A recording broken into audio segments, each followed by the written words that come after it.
Well, this was not going to be my next video. Basically, I've still got two of the Spanish beers to review, and I have got, well, we've still got some supermarket premium lagers that we've got to review as well. Quite a lot of them, in fact. But everything's been put on hold because I was in Morrison's and they have got two new Polly's beers in Morrison's, and I was so excited when I saw them. I only got one of them because I'm spending, well, they're $3.50 a can, and I was spending all my money on the supermarket lagers at the moment. So I thought I'll just get one of them for now and review that one, and then I'll probably, next time I'm in, I'll probably get the other one and review that one as well. So I thought I'd go for the one that is the stronger one. So this was in Morrison's. It is the Polly's Rosebud. So I know that they've had Polly's in Morrison's before. They had the Mosaic Maze and the Satin Pattern. I know you could get Moonraker in Marks and Spencer's, but other than that, they're the only Polly's beers that I know that have been available in the supermarkets at all. As I say, this one Rosebud, and there's a weaker one called Florette that are both in Morrison's at the moment. And as I say, I should have got both of them really, but I just got the one. For now, just because I've got loads of other beers to review at the moment. But I was dying to review this one.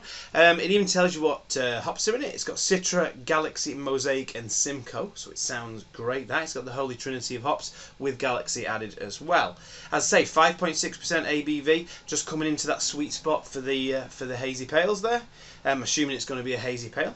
I don't think it says what kind of pale it is, but Polly's usually have really soft kind of fruity hazy pales, so we'll see whether this one is like that, see if it's quite good quality. I think the Polly's in the supermarkets are really good quality, to be honest. I mean, Polly's in general are really good beers, but I just think the supermarket ones are just as good as the ones that you get from bottle shops and things. Polly's very good reputation for consistency, I think. So we'll see if this one's any good. See how good it is really. It's 5.6%, so a little bit stronger than the Satin Pattern, quite a bit weaker than the Mosaic Maze. But let's crack it open because I'm waffling. It is open. The can is open, and we are ready to go. Let's get pouring it. It's been a while since I've reviewed a hazy pale because I've been reviewing just lagers recently, mainly.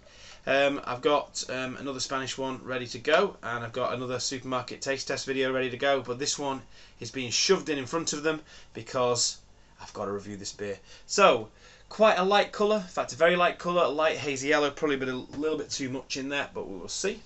So it's, yeah, quite a light hazy yellow on the colour there.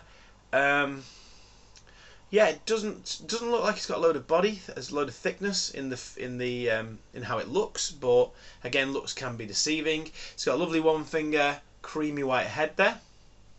I don't know why I said that. Really, it looks, yeah, quite thin, opaque. I mean, I know you can't tell really anything about the taste from how it looks, but sometimes these beers they look really thick, like a fruit juice. This one doesn't. It looks more refreshing. Yeah, yeah. So it's yellow, hazy. Looks very, very refreshing indeed. Let's get a nose on it. So getting a lot of dankness straight away, hitting the nose. Beautiful. Getting pineapple, getting mango. Again, smells very light smell. Smells like a very light, refreshing kind of smell. Getting grapefruit in there.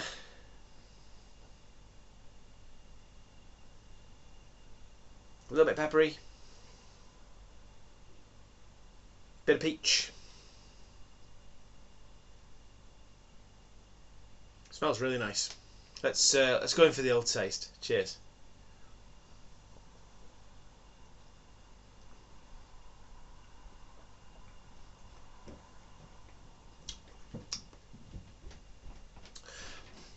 So it's quite a light mouthfeel, but there's quite a bit of flavour there.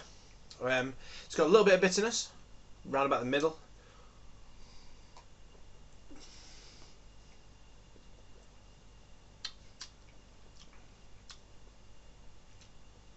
It's very refreshing, very drinkable. It's quite light-bodied.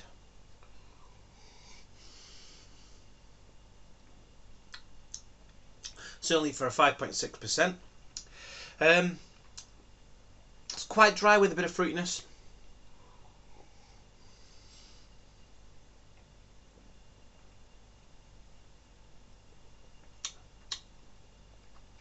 So I'll be honest, it's a bit unremarkable. It's pleasant, it's flavourful, it's very tasty. not knocking my socks off.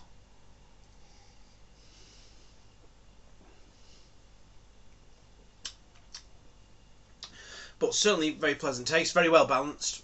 We've got the savoury notes and sweet notes are balancing each other out quite well. There's a nice bit of bitterness there, tingling on the tongue.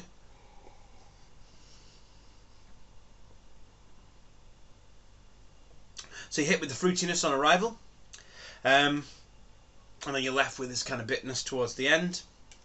I'll finish off the can. Let's see if there's any flavours lingering in the bottom of the can there. So we're getting some more of that. Let's get it all in. So we're getting some more of that lovely, fluffy, creamy head there.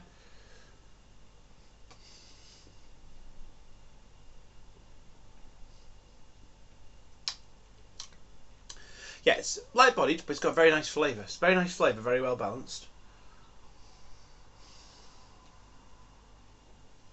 But I say very light. I would think of it more as being like a 4.8% rather than a 5.6. But hey ho, it's a very pleasant beer. I mean, $3.50 a can. It's not cheap.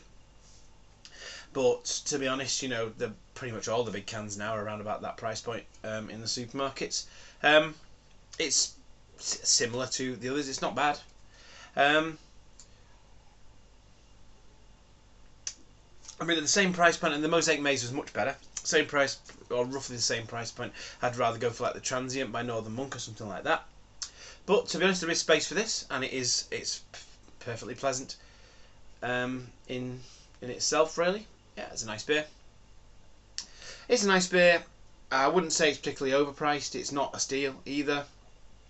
It's just a nice craft hazy pale. Yeah, from Polly's. Pretty standard. So there we go. Finish off the rest of it. Until next time, have a good one.